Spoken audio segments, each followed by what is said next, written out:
Joining us on the line is Douglas Murray. He's author of the book, The Madness of Crowds, Gender, Race, and Identity. Of course, a best-selling author and journalist based in Britain, has been a contributor to The Spectator since 2000, associate editor since 2012. Douglas, great to talk to you. Great to be with you again, Ben. I'm actually sitting in the great state of California, by the way. I'm sorry. I'm not. I'm out. Just after you left, I decided to come for a bit of disaster tourism. Yeah, what are you doing in my house? That's weird. I mean, frankly, I didn't give you the keys, but but yeah, I hope that you enjoy your time in the great dysfunctional state of California, where the apocalypse is just one day away. Every day is one day away from the apocalypse. That's right. I want to get your take on this social media story. It seems to me that we are now living in an incredibly dangerous moment. What we've watched over the last 24 hours, in which Twitter and Facebook have decided to throttle this story from the New York Post, not on the basis that it is actual disinformation or on the basis that it is false, or even on the basis that it was improperly obtained, because it turns out that most major breaking stories have been obtained in a way that was not authorized, but simply on the basis of the politics, pretty obviously on the basis of the politics. This is really, really dangerous stuff. And the fact that it's being cheered on by so many members of the media who are supposed to be these bulwarks of institutional fealty to freedom of the press and freedom of speech, it's absolutely incredible. I mean, it's ripping the mask off everything. It's ripping the mask off social media as a sort of impartial platform. It's ripping the mask off of our journalistic institutions as free speech advocates rather than as partisan actors. It's a scary moment, I think. Yeah, it's very scary. You know, we've had for years the social media companies like Twitter deciding that they have to police who is and who is not a legitimate actor or spokesperson in our societies, in fact, in the whole world. And they've gone for individuals, they've deplatformed individuals, and they've deplatformed certain news sites. And they've been quietly muffling certain news sites, as you very well know. They have had this policy for a long time. Then they come closer and closer all the time, and now they seem to regard the New York Post, as an entity that they can silence, that they can decide what one of the great newspapers of the United States of America has published must not be disseminated to the American people. And there's something even more sinister, if I can say so, which is that yesterday, on the day that that story broke, and Twitter and the other platforms did everything they could to muffle it, Twitter ran as the top story on the site, the one most recommended to millions and millions of people worldwide, the claim by Senator Hirono that Amy Coney Barrett had used a term which was an anti-gay slur. So it's not just that they are trying to stop the American public reading stories that Twitter and the other platforms don't want them to read. They tell the American people what stories they should read, what they should be exercised about, what they should have got wound up about, because never mind all the corruption you can see over there in the weird, wacko, way out there, nobody should ever care about it New York Post fringe publication. We've got a totally crock made up slur of homophobia claim we can throw your way to distract you for the next 24 hours and make you annoyed about something that nobody should bother about. You know, that's the simultaneous problem going on. It is an amazing thing. I mean, I'm not sure I've ever lived in a more Orwellian moment, in a moment where it seems like terms are being redefined in real time in front of our eyes, and we're all supposed to pretend that these terms are not being redefined. I mean, in the last 3 weeks, we've seen Democrats and members of the media try to redefine the term court packing to mean not adding seats to the Supreme Court, but filling open seats on various courts.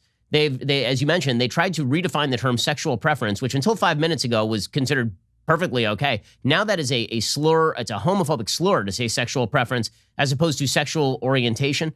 And Amy Coney Barrett for using that term. And they immediately changed it in the dictionary. They changed it in the dictionary. In the dictionary, right? It went from Mazie Hirono, who picked it up from a guy named Kyle Griffin, who's just like a low-level producer over at MSNBC for Lawrence O'Donnell's Not Watched show.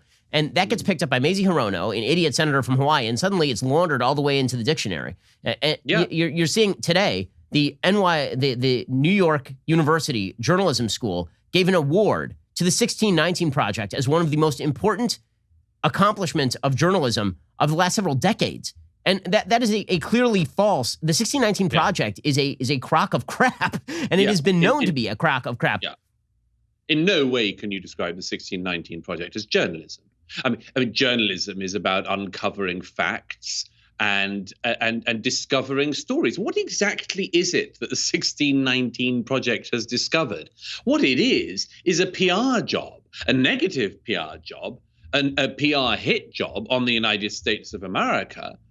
But you couldn't pretend it's journalism. It's just an attempt to make the founding of America come forward 1.5 centuries in order to make sure that the claim that the foundational thing that America is a dastardly slave-owning state, and that it was founded in sin. That's all it is. It's just a really unpleasant hit job on the United States. Claim that it's journalism couldn't be more misleading. But yes, you're right. I mean, all of this is just wildly Orwellian. They are changing terms. They've been doing it more and more, by the way, haven't they? I mean, we've had so many terms that we're told don't mean what they say. We've had it earlier this year with defund the police. The radical leftists say defund the police. And then a few days later, when people say, are you really sure we should defund the police because my home seems to be burning?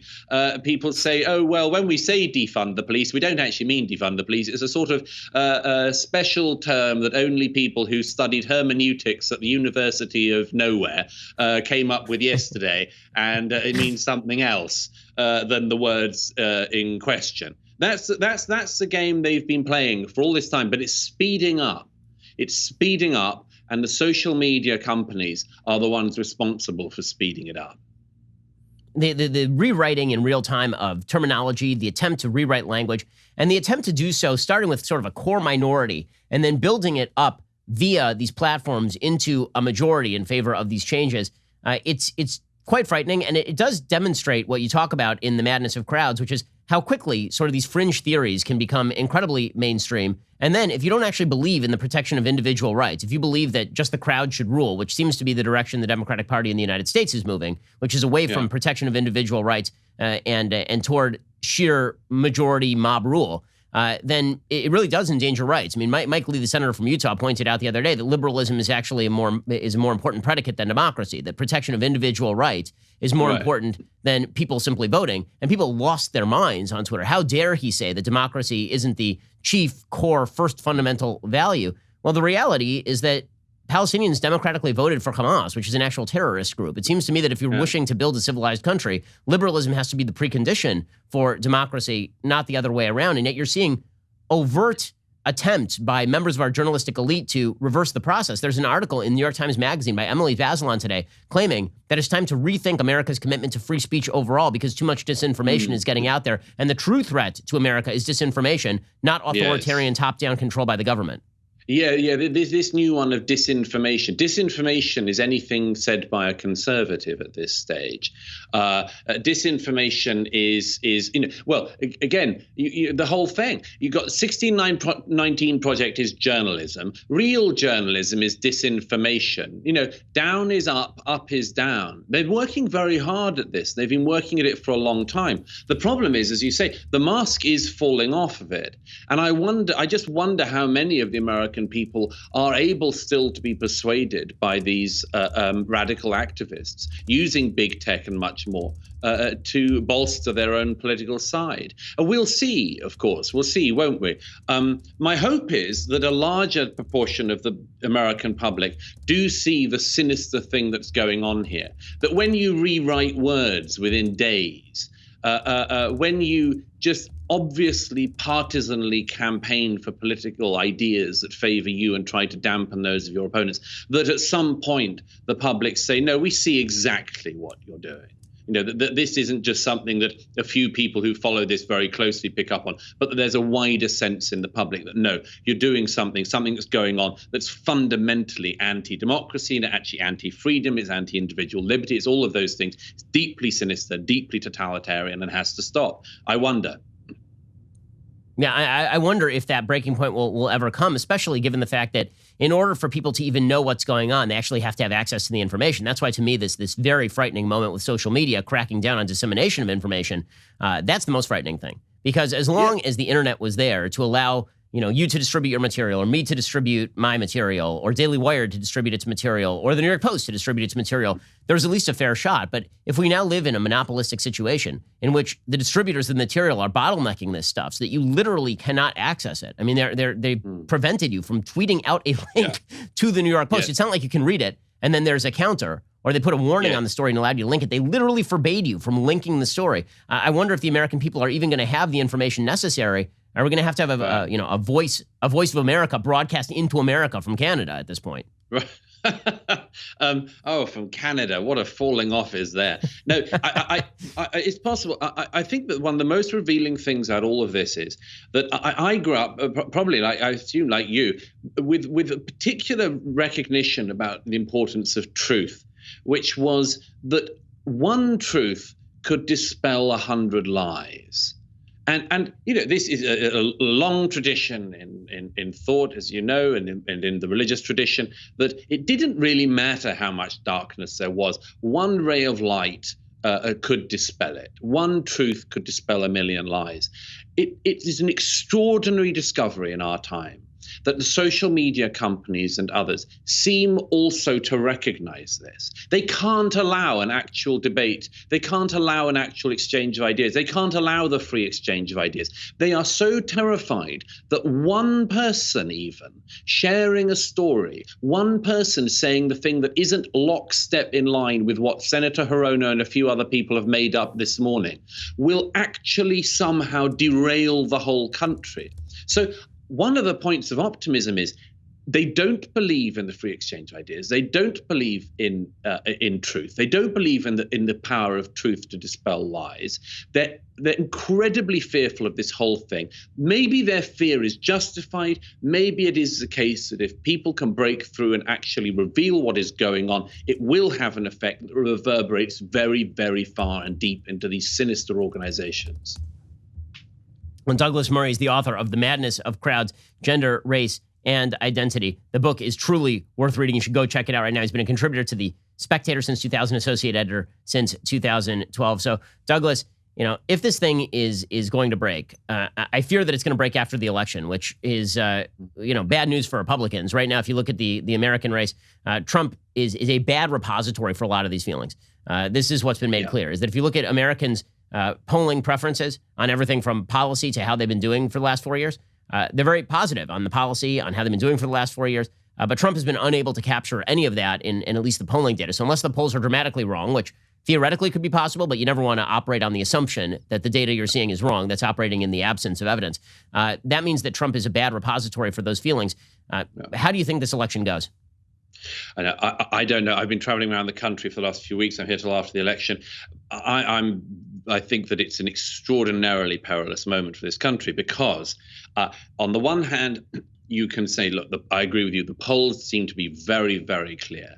On the other, everywhere I go, I meet people who say that they would not tell anyone, but they are going to vote for Trump secretly. I bumped into a rally in LA the other day of pro-Trump people, and I would say every second car or so was beeping support for the president. That is not something I expected to see in LA. So there are weird things going on. To an extent, I think you sort of can't trust the polls. Certainly, we have the experience of 2016. There is, though, a sort of set of disaster scenarios I, like you, I know, are thinking of.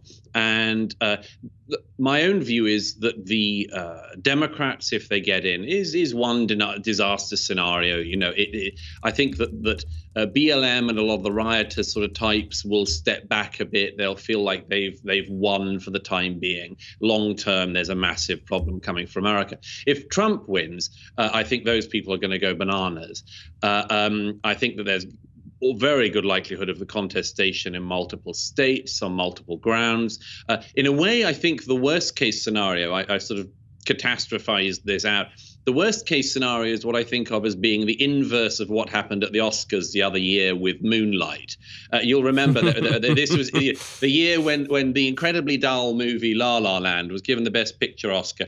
And then it turned out that actually they'd given it wrongly, and it went to the gay black movie that only the cast saw. Then the Oscar, you remember, was actually taken from La La Land and given to Moonlight. And I remember at the time I saw it and I had my head in my hands and I thought, thank God it wasn't the other way around, because if they'd have ripped the Oscar from the black gay movie and given it to the boring whitey la la boring the sing-song movie, I think that there would have been riots downtown in a nanosecond. And the thing I actually think would be worst for this country in the election in many ways, the disaster scenario is that the Democrats appear to have won. And on election day or at some point after, they appear to have won. And then the trophy is pulled from their hands. It turns out that Trump has won. Under that scenario, this country goes bananas because there are now so few people. I just see this everywhere from all sides. So few people who believe in your institutions, and this is a left and right problem. So few people who would believe anybody at this stage. The United States is an incredibly perilous moment, and I hope that it pulls through this. I hope that my visit here isn't disaster tourism, but it does look something like it, I have to say. Well, Douglas, appreciate the time. The book is The Madness of Crowds. Try to make sure that you don't get too much cigar smoke in my house while you're hijacking it there in California. I appreciate it. Yeah, and thanks for the brandy, by the way, as well. It's great. Oh, absolutely. I felt like I should leave you something, considering that you may be living your last days in California, considering how bad things are over there. All righty.